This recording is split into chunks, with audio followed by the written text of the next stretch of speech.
Executive meeting मा बुंगोन सार?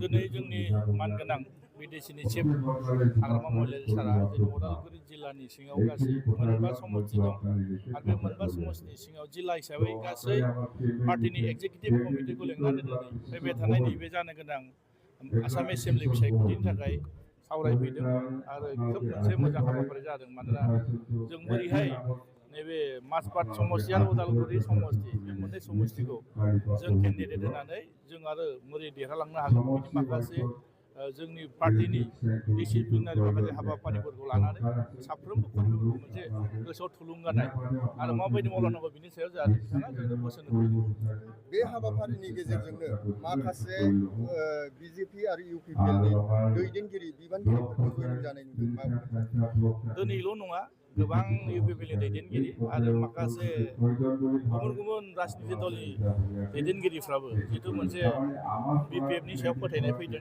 आरो जिबायदि जोंनि हाग्रामा महिलारि सारनि थांखि आरो नोजोर खोब मोजां, ओंखायनो दिनै मानसिफोर बिसासाव दिनै फैनानै मोजाङै बिटिसि जौगानायनि थाखाय खामानि मावनो थाखाय बिथांमोनाव ओंखारफैदों। ओंखायनो जोङो मस्ट वेलकाम बिथांमोनखौ लानानै जाहाथे ज' ज'यै मोरैहाय जों बिटिसि जौगानाय हाबाफारि लालांनो हायो, मोरैहाय जों डेभेलप खालायलांनो हायो, बिनि थाखाय खामानि मावनो थाखाय दिनै जों बयखौबो वेलकाम खालायगोन आरो।